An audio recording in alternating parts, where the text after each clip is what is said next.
Bom dia, boa tarde, boa noite. Aqui quem fala é o Maicon e nós estamos iniciando, o segmento B do módulo 1 do nosso curso de literatura portuguesa, cujo assunto é romantismo em Portugal.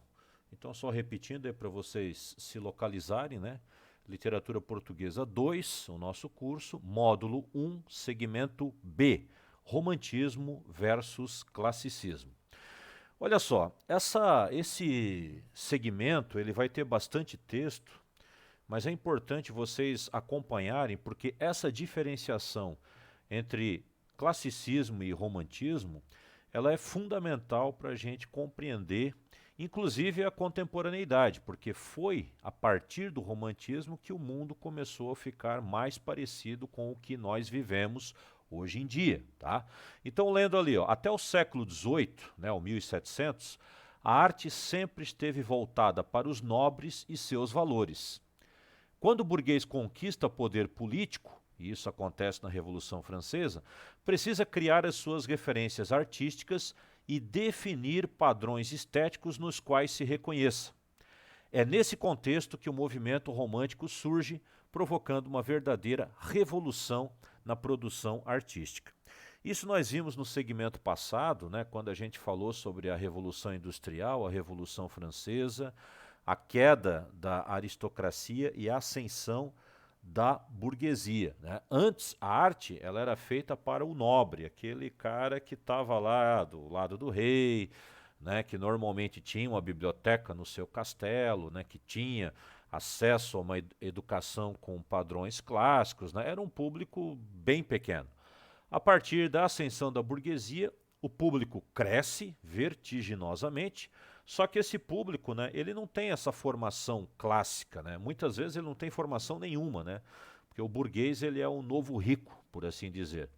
E é nesse momento, que o escritor romântico, ele percebe que há, por assim dizer, uma nova demanda no mercado, Então o romantismo ele serve para entreter a burguesia, mas por causa disso ele serve também para justificar uma visão de mundo, um conjunto de valores que são típicos dessa nova classe social chegada ao poder. Tem um historiador brasileiro, o Nelson Werneck Sodré, que ele diz o seguinte, o romantismo é um movimento da burguesia, pela burguesia e para a burguesia. Em outro momento ele chega a dizer que romantismo e burguesia são a mesma coisa, pelas razões que eu acabei de explicar. Continuando o texto. Para romper com a postura racional da estética arcade, clássica, o movimento romântico interpreta a realidade pelo filtro da emoção. Combinada à originalidade e ao subjetivismo, a expressão das emoções definirá os princípios da nova produção artística. A estética romântica substitui a exaltação da nobreza pela valorização do indivíduo e de seu caráter. Em lugar de louvar a beleza clássica, que exige uma natureza e um físico perfeitos, o novo artista elogia o esforço individual, a sinceridade, o trabalho. Pouco a pouco, os valores burgueses vão sendo apresentados como modelos de comportamento social nas obras de arte que começam a ser produzidas. E dentre essas obras de arte, evidentemente, localiza-se a literatura.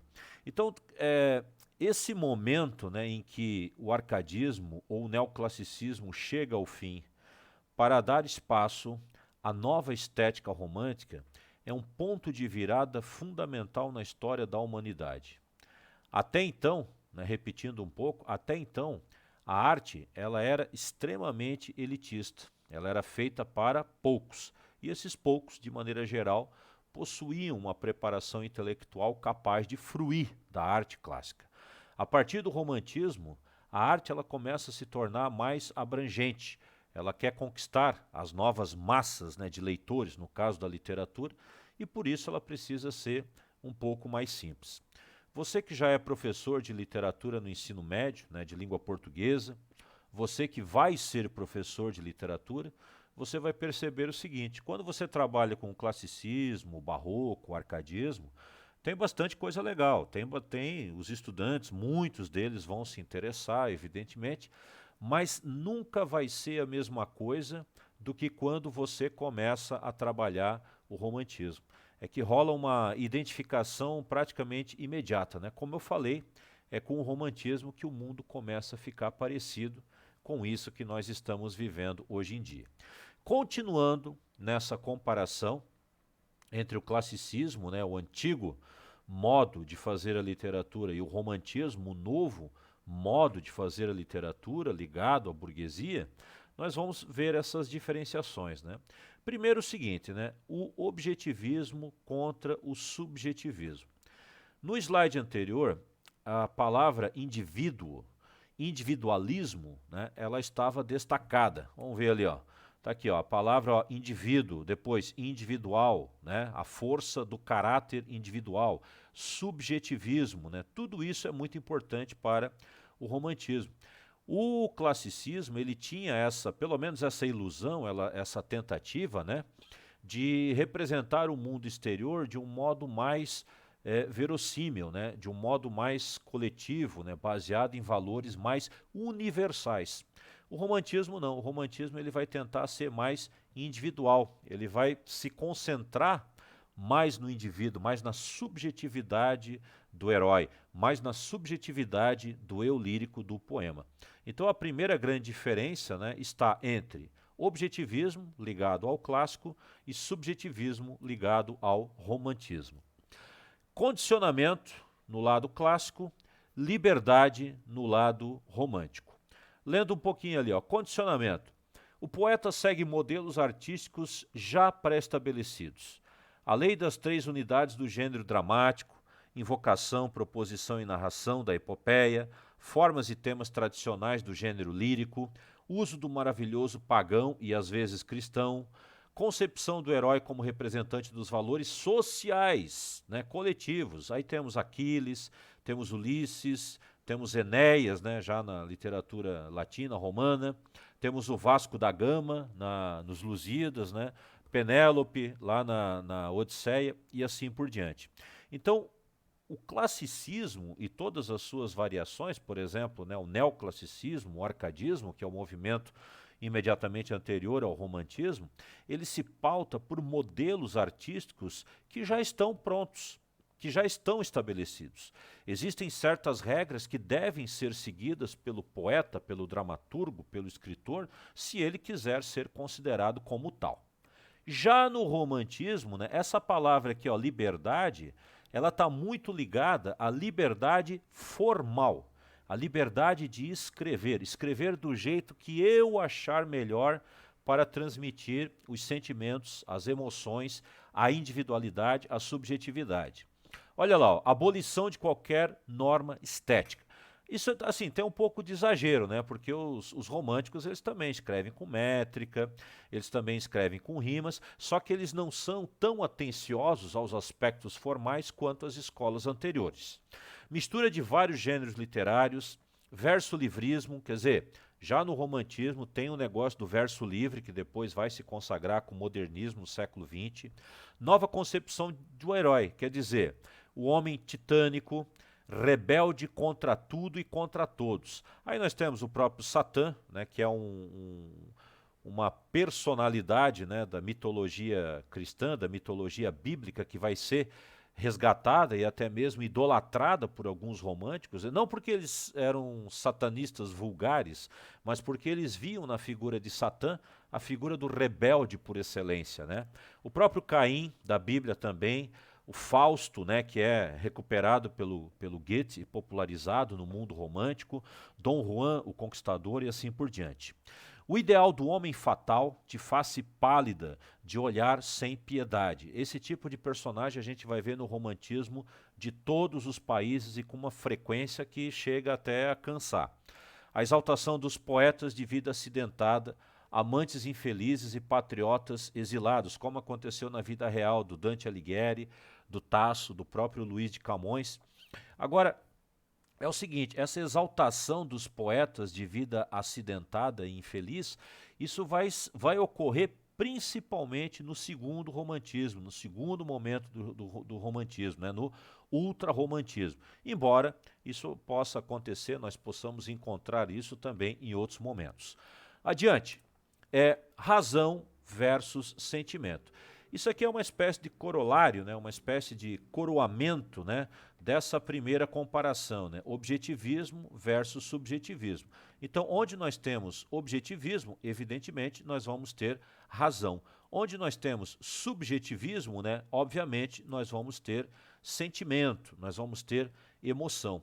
Então, a poesia, na realidade, né, a literatura, ela é, em sua maior parte, ela é feita de emoção. Ela é expressão, né, da emoção humana. Isso acontece, por exemplo, nos textos clássicos também.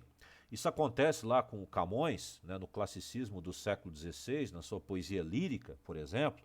Isso acontece no próprio arcadismo, no arcadismo em Portugal, com Manuel Maria Barbosa do Bocage. Isso acontece no arcadismo brasileiro, com Cláudio Manuel da Costa, Tomás Antônio Gonzaga, por exemplo, em Marília de Dirceu, né? Por isso que é chamado até mesmo de um poema pré-romântico, né?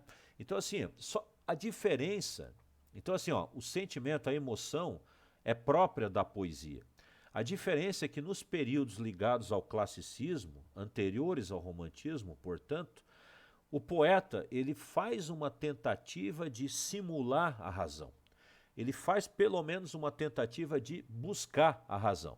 Enquanto que o poeta romântico, ele, digamos assim, ele chuta a lata de uma vez. Ele cede ao triunfo da volúpia dos sentidos, cede ao triunfo da imaginação e de fantasia. Tá? Então essa diferença, novamente, né, o classicismo mais ligado à razão, o romantismo mais ligado ao sentimento. Outra coisa interessante, ó, contemporaneidade do lado clássico, historicismo do lado romântico. Contemporaneidade, representação da vida da época do autor, com tendência a idealizar a realidade em que vive. É como eu falei, a poesia ela sempre vai ter um quê de emoção, sempre vai ter um quê de idealização.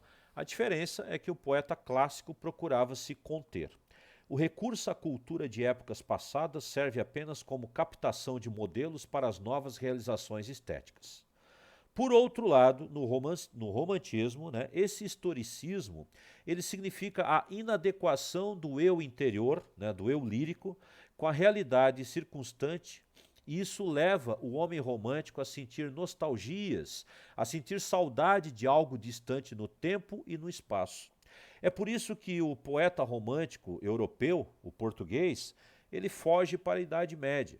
Nós temos, na literatura portuguesa, nós temos uma verdadeira medievalite, como se fosse uma doença, né? Medievalite, a doença da Idade Média. Você está viciado em Idade Média. Essa expressão é do velho professor, né, e bom professor Massudo Moisés. Medievalite. Isso acontece muito. Lá é o Alexandre Herculano, é o próprio Antônio Feliciano de Castilho, o Garré também. Esses autores eles vão todos se reportar à Idade Média, né, imitando, por exemplo, autores ingleses, franceses, escoceses e assim por diante.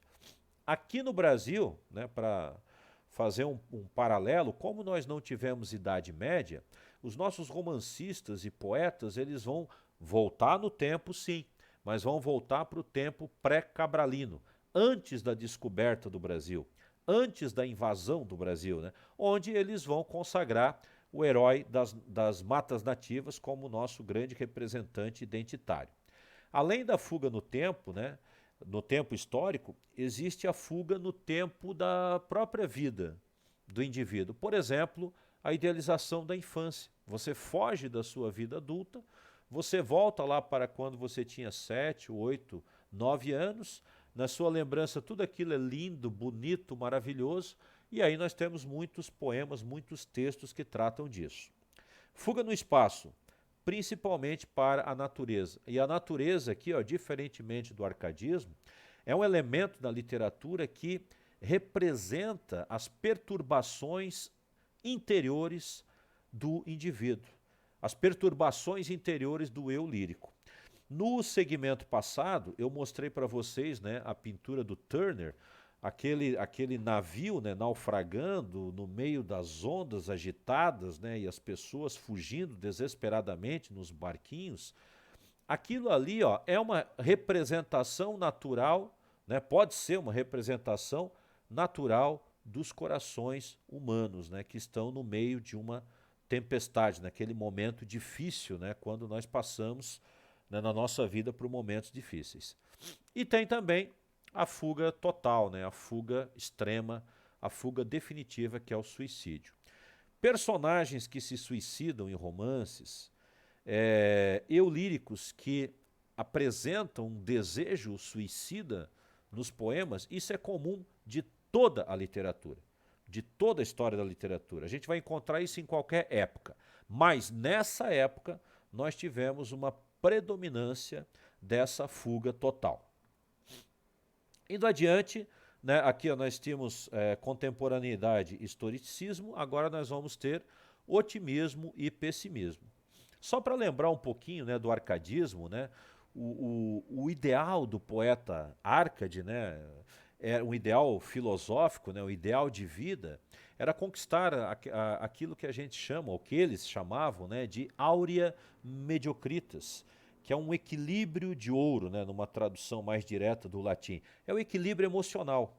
É você estar sereno o suficiente para poder curtir a vida e normalmente em contato com a natureza, uma natureza mais de paisagem, assim, uma natureza que não se manifesta como a pintura do Turner para representar os dilemas humanos. O romântico já vai ser diferente. Como ele é rebelde, como ele é revoltado, como ele não se conforma com certas frustrações da vida, com certas perseguições da sociedade, como ele não tem condições ou ele não quer ter condições de superar um amor não correspondido, ele vai entrar nessa onda de pessimismo.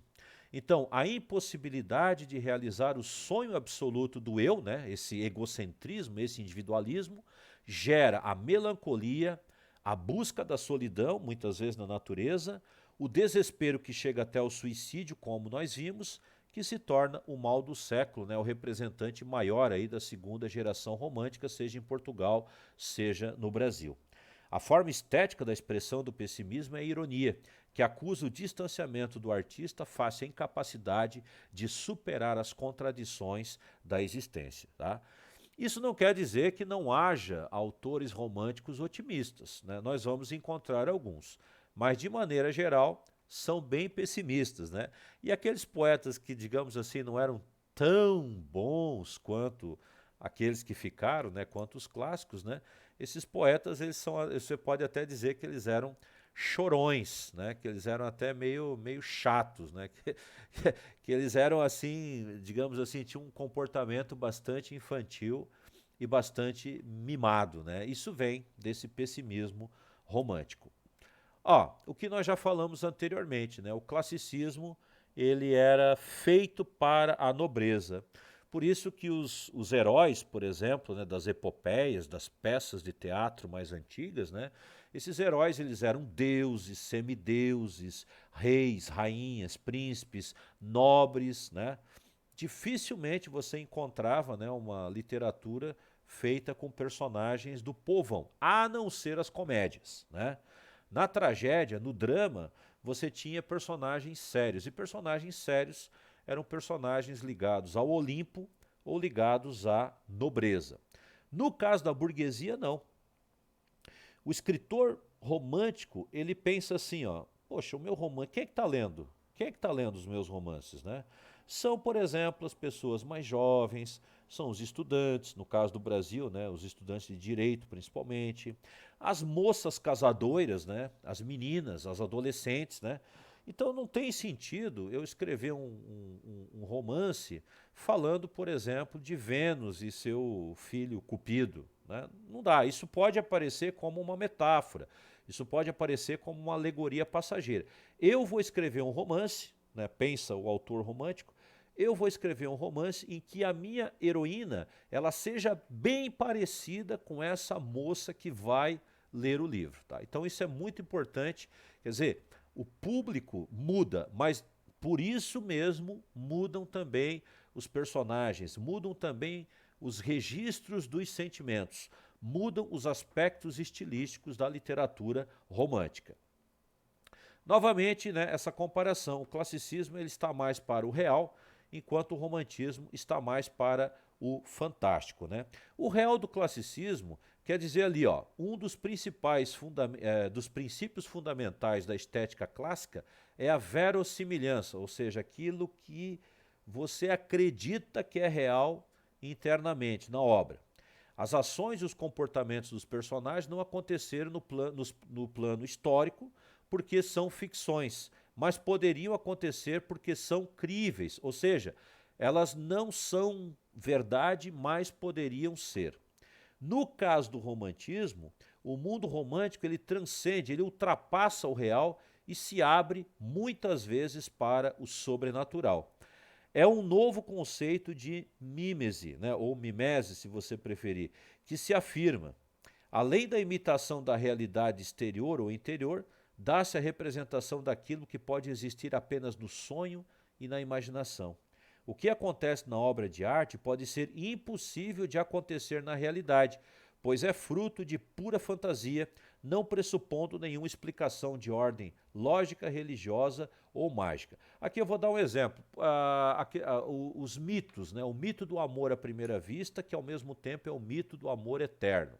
Quer dizer, o herói vê a heroína romântica, ele se apaixona por ela, assim, é papum, é a primeira vista, e esse amor será eterno. Mesmo naquela época, as pessoas viam isso de uma maneira exagerada, de uma maneira inverossímil. As pessoas pensavam isso, né? Quando estava lendo, por exemplo, um romance assim, em que as personagens se apaixonam muito rapidamente, muito intensamente, as pessoas tinham esse pensamento, mas meu Deus, será que alguém se comporta realmente dessa maneira? Será que é assim mesmo, né? Aí pensando principalmente nas leitoras mais jovens, né? Então, quer dizer, havia esse distanciamento. Mesmo assim, os autores românticos, né, eles pesavam na mão, né? Porque o que importa ali é o fantástico, né? Nos sentimentos. E muitas vezes nas peças teatrais, nos poemas, você tem elementos fantásticos mesmo. Você tem fantasmas que aparecem, assombrações. Esses romances históricos que vão para a Idade Média, muitos deles contêm também elementos sobrenaturais sugeridos, né? Assim, que a personagem pensa que é sobrenatural, mas não é, e elementos sobrenaturais que são explícitos, né? Quer dizer, você trabalha diretamente com o mistério, com aquilo que não pertence ao nosso mundo. Sobriedade para o classicismo, embriaguez, né, para o romantismo. Você vai dizer, mas o Bocage, né, que era um poeta árcade português, o Bocage era o maior cachaceiro que tinha na Península Ibérica, né? Não é, assim, não, na verdade não é exatamente isso. É claro que havia poetas desregrados, né, nos períodos clássicos, né, mas a ideia é que eles querem ter uma sobriedade no verso, uma sobriedade na maneira de fazer a literatura, uma sobriedade no estilo.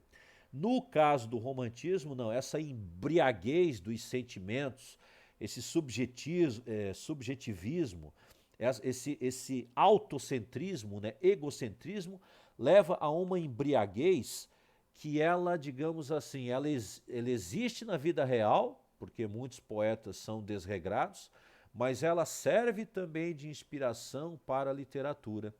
No segmento anterior, eu mostrei para vocês o poema do Almeida Garrett, Esse Inferno de Amar, e lá está cheio de exclamações, interrogações, reticências, lá está cheio de arroubos, né, subjetivos, né?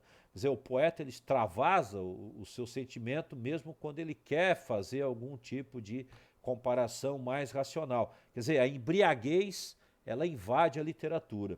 Nos períodos clássicos, né, essa embriaguez ela existe sim, mas ela procura ser evitada, né, nos poemas. Novamente, classicismo versus romantismo. O classicismo ele está mais para a cultura, né, assim como o romantismo está para a natureza. Vamos explicar. Como eu falei anteriormente, né, o poema clássico, né, o texto clássico, é feito para um nobre. E o nobre, como ele teve uma educação principesca muitas vezes, ele tem acesso à cultura, ou seja, a invenção do homem. A cultura é uma invenção, né? Então esse negócio de cultura clássica, mesmo cultura medieval, cultura... Quer dizer, eles têm acesso a isso. No caso do público romântico, não. A gente tem um público não preparado, né? Para não dizer, vamos dizer de uma vez, um público despreparado nesses aspectos mais educacionais, mais culturais. Então ali vai valer mais o código natural, aquele código que qualquer pessoa pode entender, mesmo sem ter tido uma educação muito embasada. Além disso, né, haverá uma predominância, por exemplo, pegar o romantismo no Brasil, na América, né, de um modo geral, haverá predominância, por exemplo, dessa coisa de idealizar a natureza, né, de idealizar o bom selvagem, o índio, assim por diante. Então a gente pode dizer, né, como a cultura está para o classicismo, a natureza está para o romantismo. Bom, fizemos essas comparações, né, elas são muito importantes de um ponto de vista didático, né? Às vezes há algum reducionismo aqui, mas isso aqui é importante para que vocês possam fixar as diferenças, para que vocês possam entender as diferenças simetricamente e depois passar isso para os seus alunos, né, lá no ensino médio. Então, só recapitulando, né? Objetivismo versus subjetivismo, condicionamento versus liberdade, razão versus sentimento, contemporaneidade versus historicismo, otimismo versus pessimismo, nobreza versus burguesia, né, sentido histórico, público-alvo, real versus fantástico, sobriedade versus embriaguez, cultura versus natureza, ok? Uma ideia de atividade é você voltar depois, né? Esse slide ele estará disponível no AVA, né? É você voltar ao slide e depois ir passando as comparações e sem fazer a leitura do que está abaixo, você tenta, né, na sua cabeça, você tenta fazer a diferenciação. Por exemplo, né, cultura para classicismo, natureza para o romantismo.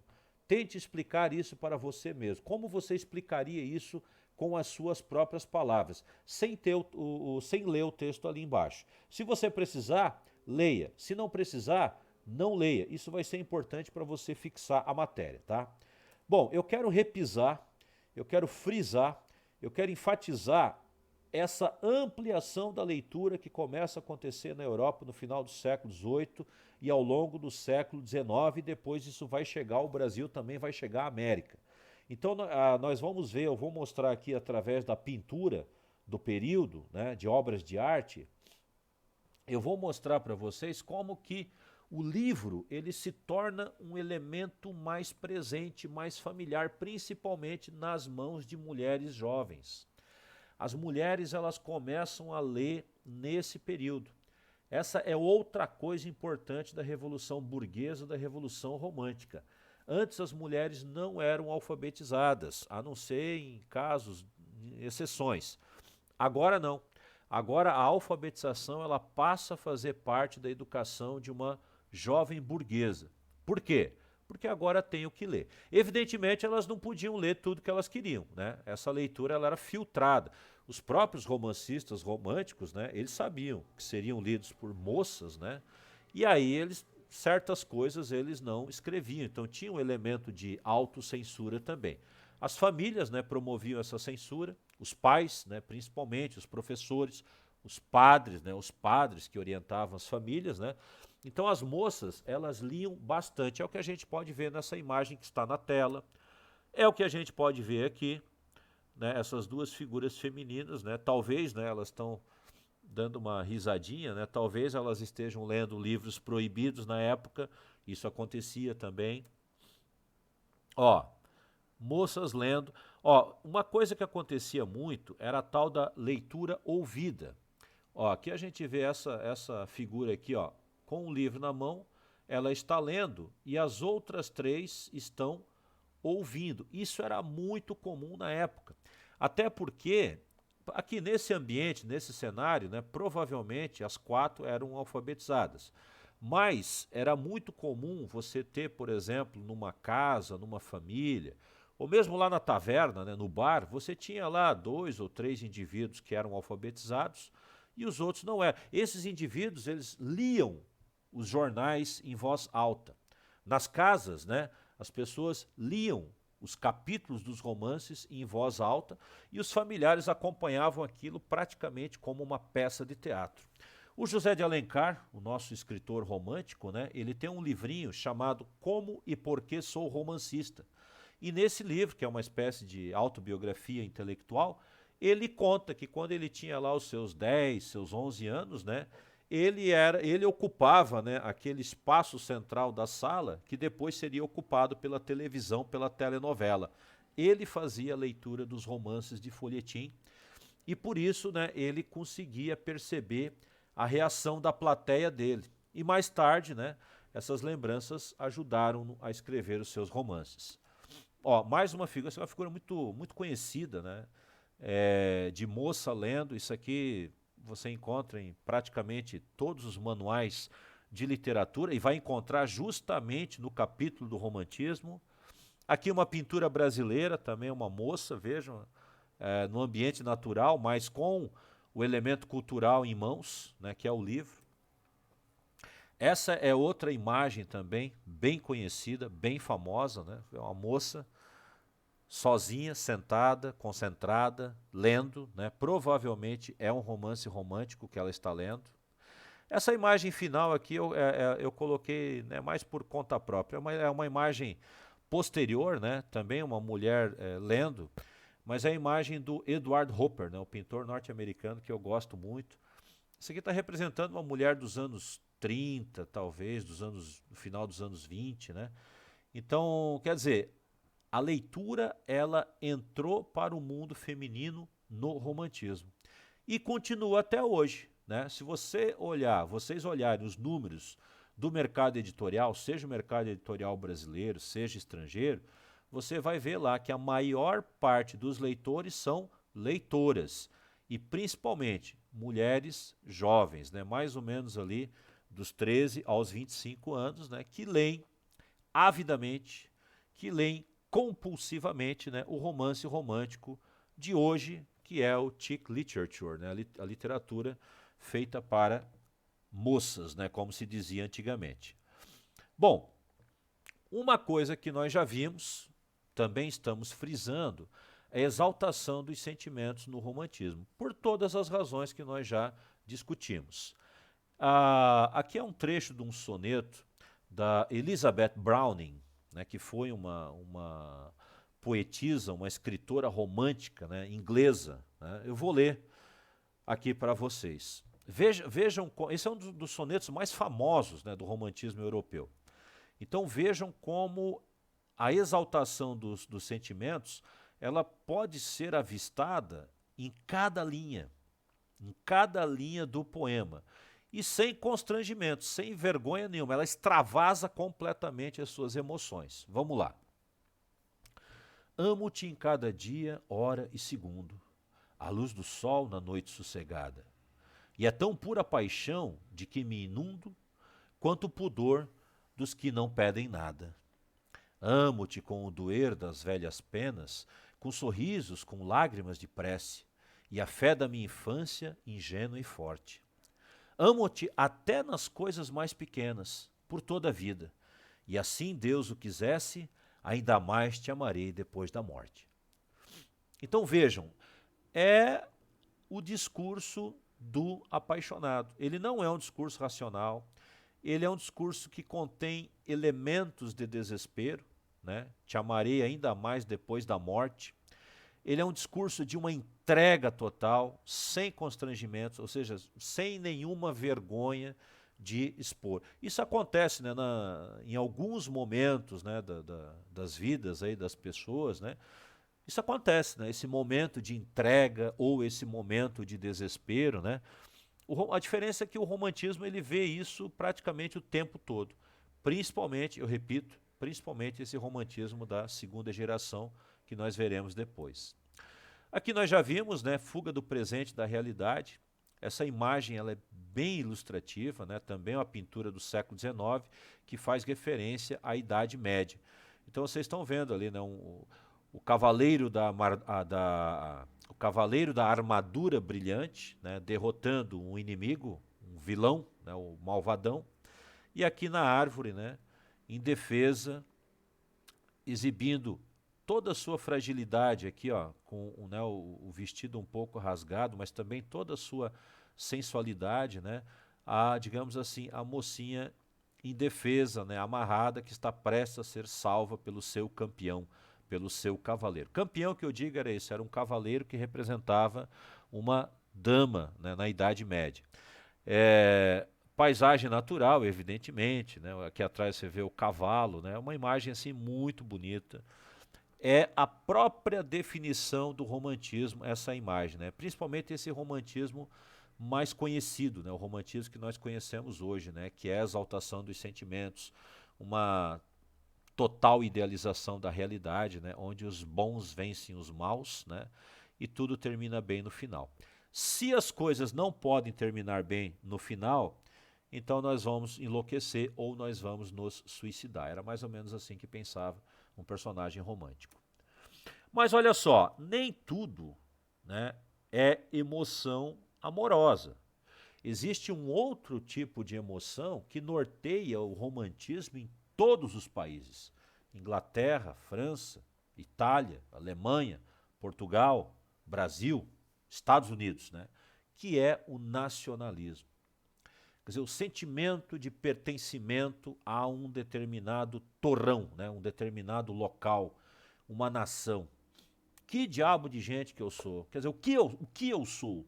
Eu sou brasileiro? Eu sou português?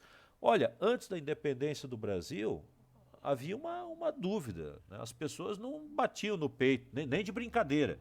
Não batiam no peito para dizer eu sou brasileiro, eu não desisto nunca, eu me orgulho muito disso e tal, porque ninguém sabia, isso aqui era uma colônia de Portugal. Então, quer dizer, as pessoas assim mais destacadas, né, elas queriam ser portuguesas, né, não queriam se identificar com o Brasil, porque o Brasil ele praticamente não existia no sentido cultural, né, no sentido identitário. Existia, evidentemente, como faixa de terra. Existia, evidentemente, como a localização de uma natureza exótica e exuberante, né? Mas a gente não tinha. Quer dizer, o Brasil ele precisava ser inventado. Portugal, que é o nosso tema, precisava ser libertado. Libertado de Napoleão primeiro, depois libertado dos ingleses que estavam lá no território, depois libertado do abandono, né? Os portugueses se sentiam abandonados pela família real portuguesa que fugiu ou que se deslocou para o Brasil, né? E depois Portugal precisava ser libertado do absolutismo. Depois veio a guerra, Portugal precisava ser libertado, né, da guerra civil, uma guerra entre irmãos, né? Então o elemento nacionalista ele é muito forte, muito poderoso em todos os romantismos de todos os países, principalmente no começo, no princípio do movimento romântico. O movimento romântico ele nasce sempre como um grito de exaltação nacional, um grito de autoafirmação, no caso dos países já independentes, e num grito de independência para aqueles países que ainda precisavam, né, se libertar do jugo político, né? É o caso do Brasil. Por isso que eu coloquei essas duas imagens, né? Essa imagem aqui à esquerda, né, é a imagem aqui do Dom Pedro I. Nós temos aqui a bandeira do Império, né? Agora sim uma bandeira do Brasil. Antes a nossa bandeira ela se confundia com a bandeira de Portugal, porque afinal de contas isso aqui era Portugal. E ele está aqui, né? É a partir da exaltação do sentimento nacional que você consegue promover uma revolução de independência, por exemplo, né? Isso aconteceu no Brasil, isso aconteceu aqui nos nossos países vizinhos, né, que se libertaram da Espanha. Sem esse sentimento, né, de pertencimento, sem uma bandeira para você adorar, né, sem, sei lá, uma identidade, né, para você defender, dificilmente você vai fazer, dificilmente não, eu diria que é impossível, né, você fazer algum tipo de revolução de independência. O nacionalismo, infelizmente, né, porque assim, o nacionalismo ele tem, digamos, um lado bom. Você se orgulhar do seu país, né, quando o país ele faz uma coisa boa, nossa, agora está complicado, né, nós aqui brasileiros, né, a gente sempre brinca com isso, né. Então assim, ó, se orgulhar da sua pátria, tá, isso não é uma coisa ruim, isso é uma coisa legal. ter um sentimento, né, de, sei lá, você respeitar a sua bandeira, né, você respeitar principalmente o povo do seu país, né, você respeitar, né, por exemplo, a diversidade étnica que forma o seu país, né. Você saber que você pertence a uma nação que ela é caracterizada, né, pela diversidade étnica. Isso é uma forma de nacionalismo, né, no bom sentido, é uma forma de patriotismo também. Agora, tem o lado que é extremamente negativo, né? O patriotismo, ele, né, o nacionalismo, digamos assim, ele é usado sempre, né, pelos ditadores, pelos canalhas, pelos mal intencionados, né, seja no campo da política, seja fora da política, para manipular as massas de acordo com os seus interesses, né? Aqui no lado direito, né, nós temos então uma peça de campanha. Esse aqui é o Getúlio Vargas, né? Aqui os estudantes, né, do Brasil com as suas bandeirinhas, né, os brasileirinhos, né? Isso aqui é uma peça de campanha do governo Vargas, né, da ditadura Vargas, né, para mobilizar os brasileiros em torno de um ideal que era, sim, um ideal ditatorial naquele momento. Uma coisa para você observar nessa imagem, né, é que você não encontra uma criança negra. Olha que interessante. Você não vê uma única aqui nas figuras mais destacadas, né? Você não vê uma única criança negra, você não vê uma única criança indígena, né? Quer dizer, o nacionalismo, ele muitas vezes é o nacionalismo particular de algumas pessoas, né? Quer dizer, é como essas pessoas concebem o país, né? E não como o país realmente é. Então, assim, ó, o nacionalismo, ele praticamente também se confunde com o primeiro romantismo, tá? E claro, vai ser um nacionalismo sentimental, vai ser subjetivo, muitas vezes vai ser melodramático. O próprio grito do Ipiranga, né? Independência ou morte, né? Ou teremos a nossa independência, ou vai todo mundo para a guerra, vai todo mundo morrer, né? Essa é uma declaração também bastante romântica, né? No sentido dela ser melodramática, no sentido dela ser extremista, né? Então o nacionalismo ele precisa desse sentimentalismo do romantismo, né? O sentimentalismo nós conseguimos percebê-lo muito mais facilmente nas manifestações de amor individual, né? O amor burguês, né? De pessoa para pessoa. Né? No caso do romantismo, né, digamos, de homem para mulher, ou até de mulher para homem, como a gente viu ali no soneto da Elizabeth Browning. Né? Agora, faz parte importante do romantismo, né, esse movimento político, né, quer dizer, essa utilização política da cultura, da literatura. Para terminar esse segmento, um poema, né, do Olavo Bilac, que já foi um escritor parnasiano. É engraçado, o parnasianismo ele é mais ligado ao clássico do que ao romantismo, mas a verdade é que depois do romantismo as coisas nunca mais foram as mesmas, né? Então, no caso do parnasianismo brasileiro, né, nós tivemos então poetas parnasianos como a medida clássica, mas eles eram bem sentimentais, né? Tão sentimentais quanto os românticos, né? O Olavo Bilac é o melhor exemplo, né? O Olavo Bilac ele seria uma espécie de neorromântico chique, né, neorromântico que tinha uma técnica de versificação invejável, né? E vejam também, né, a pontuação, como nós temos aqui a pontuação subjetiva, né? Os pontos de exclamação. Ama com fé e orgulho a terra em que nasceste. Criança, não verás país nenhum como este. Olha que céu, que mar, que rios, que floresta. A natureza aqui perpetuamente em festa é um seio de mãe a transbordar carinhos. Vê que vida no chão, vê que vida há nos ninhos, que se balançam no ar entre ramos inquietos. Vê que luz, que calor, que multidão de insetos. Vê que grande extensão de matas onde impera, fecunda e luminosa, a eterna primavera. Ora, é bonito, muito bem composto, né? É um texto suave, né? Um texto muito gostoso de ler, muito bom de declamar, né, e tal. Mas claro, ele é um texto de características românticas nacionalistas, né? Ele tem essa exaltação, essa ode incondicional ao país, né? E aí, evidentemente, como eu falei antes, né? O nacionalismo ele está muito mais ligado àquilo que o nacionalista quer ver no seu país do que a própria realidade, a verdadeira realidade do país. É isso, né? Terminamos esse segmento e voltaremos com o segmento C. Valeu, obrigado, até!